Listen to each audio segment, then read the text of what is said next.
शिव नाम जप तथा भस्म धारण की महिमा। त्रिपुंड के देवता और स्थान आदि का प्राण रूपी दावानल से दग्ध होकर उस समय तक के सारे पाप भस्म हो जाते हैं। शौनक जिसके अंग नित्य भस्म लगाने से पवित्र हो गए हैं तथा जो शिवनाम जप का आदर करने लगा है वह घोर संसार सागर को भी पार कर ही लेता है। संपूर्ण वेदों का अवलोकन करके पूर्ववर्ती महर्षियों ने यही निश्चय किया है कि भगवान शिव के नाम का जप संसार सागर को पार करने के लिए सर्वोत्तम उपाय है। मुनिवरों, अधिक कहने से क्या लाभ, मैं शिव नाम के सर्वपापहारी महात्म का एक ही श्लोक में वर्णन करता हूँ। भगवान शंकर के एक नाम में भी पाप हरण की जितनी शक्ति है उतना पातक मनुष्य कभी कर ही नहीं सकता। मुने, पूर्व काल में महापापी राजा इंद्रद्युम्न ने शिव नाम के प्रभाव से ही उत्तम सद्गति प्राप्त की थी। इसी तरह कोई ब्राह्मणी युवती भी जो बहुत पाप कर चुकी थी शिव नाम के प्रभाव से ही उत्तम गति को प्राप्त हुई। द्विजवरों, इस प्रकार मैंने तुमसे भवनाम के उत्तम महात्म का वर्णन किया है। अब तुम भस्म का महात्म सुनो जो समस्त पावन वस्तुओं को भी पावन करने वाला है। महर्षियों, भस्म संपूर्ण मंगलों को देने वाला तथा उत्तम है। उसके दो भेद बताए गए हैं, उन भेदों का मैं वर्णन करता हूँ, सावधान होकर सुनो। एक को महाभस्म जानना चाहिए और दूसरे को स्वल्प भस्म। महाभस्म के भी अनेक भेद हैं, वह 3 प्रकार का कहा गया है, श्रोत, स्मार्त और लौकिक। स्वल्प भस्म के भी बहुत से भेदों का वर्णन किया गया है। स्रोत और स्मार्त भस्म को केवल द्विजों के ही उपयोग में आने के योग्य कहा गया है। तीसरा जो लौकिक भस्म है वह अन्य सब लोगों के भी उपयोग में आ सकता है। श्रेष्ठ महर्षियों ने यह बताया है कि द्विजों को वैदिक मंत्र के उच्चारण पूर्वक भस्म धारण करना चाहिए। दूसरे लोगों के लिए बिना मंत्र के ही केवल धारण करने का विधान है। जले हुए गोबर से प्रकट होने वाला भस्म आग्नेय कहलाता है। महामुने, वह भी त्रिपुंड का द्रव्य है, ऐसा कहा गया है। अग्निहोत्र से उत्पन्न हुए भस्म का भी मनीषी पुरुषों को संग्रह कर लेना चाहिए। अन्य यज्ञ से प्रकट हुआ भस्म भी त्रिपुंड धारण के काम में आ सकता है। जावालोपनिषद में आए हुए अग्नि इत्यादि 7 मंत्रों द्वारा जल मिश्रित भस्म से धूलन विभिन्न अंगों में मर्दन या लेपन करना चाहिए। महर्षि जावाली ने सभी वर्णों और आश्रमों के लिए मंत्र से या बिना मंत्र के भी आदर पूर्वक भस्म से त्रिपुंड लगाने की आवश्यकता बताई है। समस्त अंगों में जल भस्म को मलना अथवा विभिन्न अंगों में तिरछा त्रिपुंड लगाना, इन कार्यों को मोक्षार्थी पुरुष प्रमाद से भी न छोड़े, ऐसा श्रुति का आदेश है। भगवान शिव और विष्णु ने भी त्रियक त्रिपुंड धारण किया है। अन्य देवताओं सहित भगवती उमा और लक्ष्मी देवी ने भी वाणी द्वारा इसकी प्रशंसा की है। ब्राह्मणों, क्षत्रियों, वैश्यों, शूद्रों, वर्ण संकरों तथा जाति भ्रष्ट पुरुषों ने भी उद्धूलन एवं त्रिपुंड के रूप में भस्म धारण किया है। इसके पश्चात भस्म धारण तथा त्रिपुंड की महिमा एवं विधि बताकर सूत जी ने फिर कहा, महर्षियों, इस प्रकार मैंने संक्षेप से त्रिपुंड का महात्म्य बताया है। यह समस्त प्राणियों के लिए गोपनीय रहस्य है, अतः तुम्हें भी इसे गुप्त ही रखना चाहिए। मुनिवरों, ललाट आदि सभी निर्दिष्ट स्थानों में जो भस्म से 3 तिरछी रेखाएं बनाई जाती है उन्हीं को विद्वानों ने त्रिपुंड कहा है। भौहों के मध्य भाग से लेकर जहाँ तक भौहों का अंत है उतना बड़ा त्रिपुंड ललाट में धारण करना चाहिए। मध्यमा और अनामिका अंगुली से 2 रेखाएं करके बीच में अंगुष्ठ द्वारा प्रतिलोम भाव से की गई रेखा त्रिपुंड कहलाती है, अथवा बीच की 3 अंगुलियों से भस्म लेकर यत्न पूर्वक भक्ति भाव से ललाट में त्रिपुंड धारण करें। त्रिपुंड अत्यंत उत्तम तथा भोग और मोक्ष को देने वाला है। त्रिपुंड की 3 रेखाओं में से प्रत्येक के 9 देवता हैं जो सभी अंगों में स्थित हैं। मैं उनका परिचय देता हूँ, सावधान होकर सुनो। मुनिवरों, प्रणव का प्रथम अक्षर आकार, ग्राहपत्य अग्नि, पृथ्वी, धर्म, रजोगुण, ऋग्वेद, क्रियाशक्ति, प्रातः सवन तथा महादेव ये त्रिपुंड की प्रथम रेखा के 9 देवता हैं। यह बात शिव दीक्षा परायण पुरुषों को अच्छी तरह समझ लेनी चाहिए। प्रणव का दूसरा अक्षर उकार, दक्षिणाग्नि, आकाश, सत्वगुण, यजुर्वेद, मध्य दिन सवन, इच्छा शक्ति, अंतरात्मा तथा महेश्वर ये दूसरी रेखा के 9 देवता हैं। प्रणव का तीसरा अक्षर मकार, आहवनीय अग्नि, परमात्मा, तमोगुण, भूलोक, परम उत्तम कर्ण युगल, दोनों कंधे, हृदय और नाभि ये 8 स्थान हैं। इनमें ब्रह्मा तथा सप्तऋषि ये 8 देवता बताए गए हैं। मुनीश्वरों, भस्म के स्थान को जानने वाले विद्वानों ने इस तरह 8 स्थानों का परिचय दिया है, अथवा मस्तक, दोनों भुजाएं, हृदय और नाभि। इन 5 स्थानों को भस्मवेत्ता पुरुषों ने भस्म धारण के योग्य बताया है। यथासंभव देश, काल आदि की अपेक्षा रखते हुए उद्धूलन भस्म को अभिमंत्रित करना और जल में मिलाना आदि कार्य करें। यदि उद्धूलन में भी असमर्थ हो तो त्रिपुंड आदि लगाएं। त्रिनेत्रधारी, तीनों गुणों के आधार तथा तीनों देवताओं के जनक भगवान शिव का स्मरण करते हुए नमः शिवाय कहकर ललाट में त्रिपुंड लगाएं। ईशाभ्याम नमः ऐसा कहकर दोनों पार्श्व भागों में त्रिपुंड धारण करें। गया है मुने, पूर्व काल में परमात्मा शिव ने समस्त लोगों का उपकार करने के लिए देवी पार्वती के सामने रुद्राक्ष की महिमा का वर्णन किया था। भगवान शिव बोले, महेश्वरी शिवे, मैं तुम्हारे प्रेमवश भक्तों के हित की कामना से रुद्राक्ष की महिमा का वर्णन करता हूँ, सुनो। महेशानी, पूर्व काल की बात है, मैं मन को संयम में रखकर हजारों दिव्य वर्षों तक घोर तपस्या में लगा रहा। एक दिन सहसा मेरा मन क्षुब्ध हो उठा। परमेश्वरी, मैं संपूर्ण लोगों का उपकार करने वाला स्वतंत्र परमेश्वर हूँ। अतः उस समय मैंने लीलावश ही अपने दोनों नेत्र खोले। खोलते ही मेरे मनोहर नेत्रपुटों से कुछ जल की बूंदें गिरी। आंसू की उन बूंदों से वहाँ रुद्राक्ष नामक वृक्ष पैदा हो गया। भक्तों पर अनुग्रह करने के लिए वे अश्रु बिंदु स्थावर भाव को प्राप्त हो गए। वे रुद्राक्ष मैंने विष्णु भक्त को तथा चारों वर्णों के लोगों को बांट दिया। भूतल पर अपने प्रिय रुद्राक्षों को मैंने गौड़ देश में उत्पन्न किया। मथुरा, अयोध्या, लंका, मलयाचल, सर्वागिरी, काशी तथा अन्य देशों में भी उनके अंकुर उगाए। वे उत्तम रुद्राक्ष असर्वा पाप समूहों का भेदन करने वाले तथा श्रुतियों के भी प्रेरक हैं। मेरी आज्ञा से वे ब्राह्मण, क्षत्रिय, वैश्य और शूद्र जाति के भेद से इस भूतल पर प्रकट हुए। रुद्राक्षों की ही जाति के शुभाक्ष भी हैं। उन ब्राह्मण आदि जाति वाले रुद्राक्षों के वर्ण श्वेत, रक्त, पीत तथा कृष्ण जानने चाहिए। मनुष्यों को चाहिए कि वे क्रमशः वर्ण के अनुसार अपनी जाति का ही रुद्राक्ष धारण करें।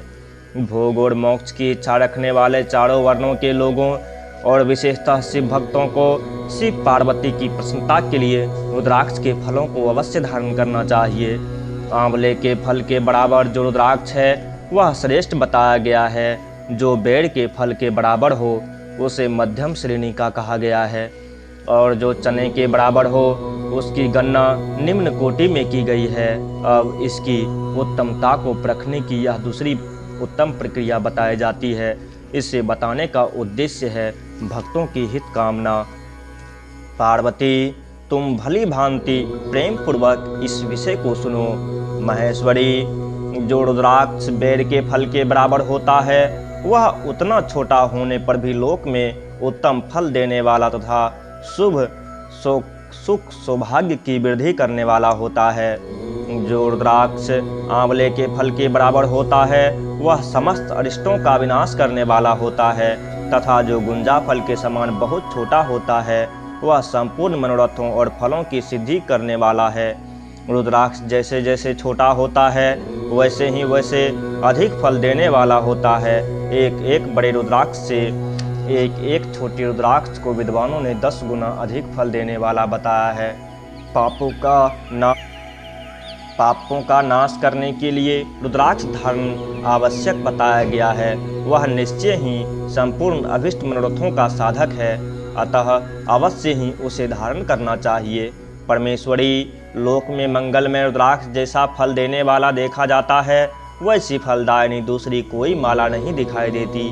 देवी समान आकार प्रकार वाले चिकने, मजबूत, स्थूल, कंटक युक्त उभरे हुए छोटे छोटे दाने वाले और सुंदर रुद्राक्ष अभिलषित पदार्थों के दाता तथा सदैव भोग और मोक्ष देने वाले हैं। जिसे कीड़ों ने दूषित कर दिया हो, जो टूटा फूटा हो, जिसमें उभरे हुए दाने ना हो, जो वर्ण युक्त हो तथा जो पूरा पूरा गोल ना हो, इस 5 प्रकार के रुद्राक्षों को त्याग देना चाहिए। जिस रुद्राक्ष में अपने आप ही डोरा पिराने के योग्य छिद्र हो गया हो, वही यहाँ उत्तम माना गया है। जिसमें मनुष्यों के प्रयत्न से छेद किया गया हो, वह मध्यम श्रेणी का होता है। रुद्राक्ष धारण बड़े बड़े पातकों का नाश करने वाला है।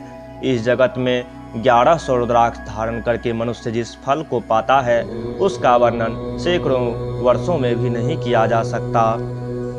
भक्तिमान पुरुष 550 रुद्राक्ष के दानों का सुंदर मुकुट बना लें और उसे सिर पर धारण करें। 360 दानों को लंबे सूत्र में पिरोकर एक हार बना लें। वैसे वैसे 3 हार बनाकर भक्ति परायण पुरुष उनका यज्ञोपवीत तैयार करें और उसे यथास्थान धारण किए रहें। इसके बाद जिस अंग में कितने रुद्राक्ष धारण करने चाहिए, यह बताकर सूत जी बोले, महर्षियों, सिर पर ईशान मंत्र से, कान में तत्पुरुष मंत्र से तथा गले और हृदय में अघोर मंत्र से रुद्राक्ष धारण करना चाहिए। विद्वान पुरुष दोनों हाथों में अघोर बीज मंत्र से रुद्राक्ष धारण करें। उदर पर वामदेव मंत्र से 15 रुद्राक्षों द्वारा गुथी हुई माला धारण करें, अथवा अंगों सहित प्रणव का 5 बार जप करके रुद्राक्ष की 3, 5 या 7 मालाएं धारण करें, अथवा मूल मंत्र नमः शिवाय से ही समस्त रुद्राक्षों को धारण करें। रुद्राक्षधारी पुरुष अपने खान पान में मदिरा, मांस, लहसुन, प्याज, सहजन, लिसोड़ा आदि को त्याग दें। गिरिजानंदनियों में श्वेत रुद्राक्ष केवल ब्राह्मणों को ही धारण करना चाहिए। गहरे लाल रंग का रुद्राक्ष क्षत्रियों के लिए हितकारक बताया गया है। वैश्यों के लिए प्रतिदिन बारंबार पीले रुद्राक्ष को धारण करना आवश्यक है और शूद्रों को काले रंग का रुद्राक्ष धारण करना चाहिए। यह वेदोक्त मार्ग है। ब्रह्मचारी, वानप्रस्थ, गृहस्थ और सन्यासी सबको नियम पूर्वक रुद्राक्ष धारण करना उचित है। इसे धारण करने का सौभाग्य बड़े पुण्य से प्राप्त होता है। उमें पहले आंवले के बराबर और फिर उससे भी छोटा रुद्राक्ष धारण करें। जो रोगी हो, जिनमें दाने ना हो, जिन्हें कीड़ों ने खा लिया हो, जिनमें पिरोने योग्य छेद ना हो, ऐसे रुद्राक्ष मंगलाकांक्षी पुरुषों को नहीं धारण करने चाहिए। रुद्राक्ष मेरा मंगल में लिंग विग्रह है। वह अंततोगत्वा चने के बराबर लघुतर होता है। सूक्ष्म रुद्राक्ष को ही सदा प्रशस्त माना गया है। सभी आश्रमों, समस्त वर्णों, स्त्रियों और शूद्रों को भी भगवान शिव की आज्ञा के अनुसार सदैव रुद्राक्ष धारण करना चाहिए। यतियों के लिए प्रणव के उच्चारण पूर्वक रुद्राक्ष धारण का विधान है। जिसकी ललाट में त्रिपुंड लगा हो और सभी अंग रुद्राक्ष से विभूषित हो तथा जो मृत्युंजय मंत्र का जप कर रहा हो, उसका दर्शन करने से साक्षात रुद्र के दर्शन का फल प्राप्त होता है। पार्वती रुद्राक्ष अनेक प्रकार के बताए गए हैं। मैं उनके भेदों का वर्णन करता हूँ। वे भेद भोग और मोक्ष रूप फल देने वाले हैं। तुम उत्तम भक्ति भाव से उनका परिचय सुनो। एक मुख वाला रुद्राक्ष साक्षात शिव का स्वरूप है। वह भोग और मोक्ष रूपी फल प्रदान करता है। जहाँ रुद्राक्ष की पूजा होती है, वहाँ से लक्ष्मी दूर नहीं जाती। उस स्थान के सारे उपद्रव नष्ट हो जाते हैं तथा वहाँ रहने वाले लोगों की संपूर्ण कामनाएं पूर्ण होती है। 2 मुख वाला रुद्राक्ष देव देवेश्वर कहा गया है। वह संपूर्ण कामनाओं और फलों को देने वाला है। 3 मुख वाला रुद्राक्ष सदा साक्षात साधन का फल देने वाला है। उसके प्रभाव से सारी विद्याएं प्रतिष्ठित होती है। 4 मुख वाला रुद्राक्ष साक्षात ब्रह्मा का रूप है। वह दर्शन और स्पर्श से शीघ्र ही धर्म, अर्थ, काम और मोक्ष इन चारों पुरुषार्थों को देने वाला है। 5 मुख वाला रुद्राक्ष साक्षात कालाग्नि रुद्र है। वह सब कुछ करने में समर्थ है, सबको मुक्ति देने वाला तथा संपूर्ण मनोवांछित फल प्रदान करने वाला है। पंचमुख रुद्राक्ष समस्त पापों को दूर कर देता है। 6 मुखों वाला रुद्राक्ष कार्तिकेय का स्वरूप है। यदि दाहिनी बाह में उसे धारण किया जाए तो धारण करने वाला मनुष्य ब्रह्मा हत्या आदि पापों से मुक्त हो जाता है, इसमें संशय नहीं है। महेश्वरी 7 मुख वाला रुद्राक्ष अनंग स्वरूप और अनंग नाम से ही प्रसिद्ध है। देवेशी उसको धारण करने से दरिद्र भी ऐश्वर्यशाली हो जाता है। 8 मुख वाला रुद्राक्ष अष्टमूर्ति भैरव रूप है। उसको धारण करने से मनुष्य पूर्णायु होता है और मृत्यु के पश्चात शूलधारी शंकर हो जाता है। 9 मुख वाले रुद्राक्ष को भैरव तथा कपिल मुनि का प्रतीक माना गया है, अथवा 9 रूप धारण करने वाली महेश्वरी दुर्गा उसकी अधिष्ठात्री देवी मानी गई है। जो मनुष्य भक्ति परायण हो अपने बाएं हाथ में 9 मुख रुद्राक्ष को धारण करता है, वह निश्चय ही मेरे समान सर्वेश्वर हो जाता है, इसमें संशय नहीं है। महेश्वरी 10 मुख वाला रुद्राक्ष साक्षात भगवान विष्णु का रूप है। देवेशी उसको धारण करने से मनुष्य की संपूर्ण कामनाएं पूर्ण हो जाती है। परमेश्वरी 11 मुख वाला जो रुद्राक्ष है वह रुद्र रूप है। उसको धारण करने से मनुष्य सर्वत्र विजयी होता है। 12 मुख वाले रुद्राक्ष को केश प्रदेश में धारण करें। उसके धारण करने से मानो मस्तक पर 12 आदित्य विराजमान हो जाते हैं। 13 मुख वाला रुद्राक्ष विश्व देवों का स्वरूप है। उसको धारण करके मनुष्य संपूर्ण अभिष्टकों को पाता तथा सौभाग्य और मंगल लाभ करता है। 14 मुख वाला जो रुद्राक्ष है वह परम शिव रूप है। उसे भक्ति पूर्वक मस्तक पर धारण करें, इससे समस्त पापों का नाश हो जाता है। गिरिजा कुमारी इस प्रकार मुखों के भेद से रुद्राक्ष के 14 भेद बताए गए। अब तुम क्रमशः उन रुद्राक्षों के धारण करने के मंत्रों को प्रसन्नतापूर्वक सुनो। ओम ह्रीं नमः, ओम नमः, ओम क्लीं नमः, ओम ह्रीं नमः, ओम ह्रीं नमः, ओम ह्रीं हुं नमः, ओम हुं नमः, ओम हुं नमः, ओम ह्रीं हुं नमः, ओम ह्रीं नमः, ओम ह्रीं हुं नमः, ओम क्रों चौं रौं नमः, ओम ह्रीं नमः, ओम नमः। इन 14 मंत्रों द्वारा क्रमशः 1 से लेकर 14 मुख वाले रुद्राक्ष को धारण करने का विधान है। साधक को चाहिए कि वह निद्रा और आलस्य का त्याग करके श्रद्धा भक्ति से संपन्न हो संपूर्ण मनोरथों की सिद्धि के लिए उक्त मंत्रों द्वारा उन रुद्राक्षों को धारण करें। रुद्राक्ष की माला धारण करने वाले पुरुष को देखकर भूत, प्रेत, पिशाच, डाकिनी, शाकिनी तथा जो अन्य द्रोहकारी राक्षस आदि हैं वे सब के सब दूर भाग जाते हैं। जो कृत्रिम अभिचार आदि प्रयुक्त होते हैं वे सब रुद्राक्षधारी को देखकर संशक हो दूर खिसक जाते हैं। पार्वती रुद्राक्ष मालाधारी पुरुष को देखकर मैं शिव, भगवान विष्णु, देवी दुर्गा, गणेश, सूर्य तथा अन्य देवता भी प्रसन्न हो जाते हैं। महेश्वरी इस प्रकार रुद्राक्ष की महिमा को जानकर धर्म की वृद्धि के लिए भक्ति पूर्वक पूर्वोक्त मंत्रों द्वारा विधि पूर्वक उसे धारण करना चाहिए। मुनीश्वर भगवान शिव ने देवी पार्वती के सामने जो कुछ कहा संपूर्ण सिद्धियों को देने वाली तथा भगवान शिव की आज्ञा से नित्य मोक्ष प्रदान करने वाली है। विदेश्वर संहिता संपूर्ण। जय शिव शंभो। ओम।